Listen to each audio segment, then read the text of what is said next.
Right now, we have the opportunity to make a difference. From an economic perspective, we must be smart. We must be prepared. We must be well-spoken.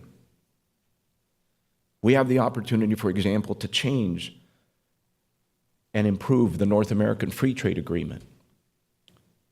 Not to tear it up, not to insult our neighbors, not to throw it out, but to renegotiate it like ladies and gentlemen, like the country we are.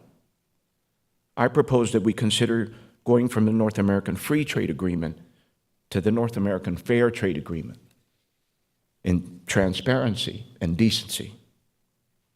We must have an agreement that keeps goods and capital flowing, but does right by our workers, our environment, and our economies. And when I say our, I mean all of us, not just America. Now, why would a guy who supports American small business even care about NAFTA? Well, it's important to remember that in this country, of the companies that do engage in foreign trade, 98% of them are small companies, but we don't have a voice.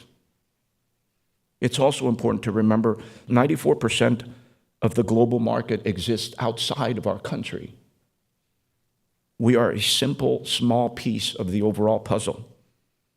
So if our companies are to continue growing, we must have access to those foreign markets. The world doesn't begin and end in America.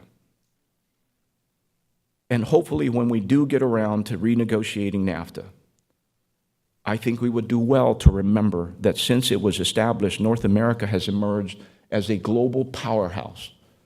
But it took the partnership and faith of our friends to the north and our friends to the south to make it so. Trade between America, Mexico, and Canada has reached to over $1 trillion on an annual basis. NAFTA has also allowed North America to emerge as an energy leader and lessened our dependence on Middle Eastern sources of oil. And right now, North America is a thriving region with a combined GDP of over $20 trillion. And all of this has created over 14 million American jobs. But when we criticize that agreement, we take for granted what it has done.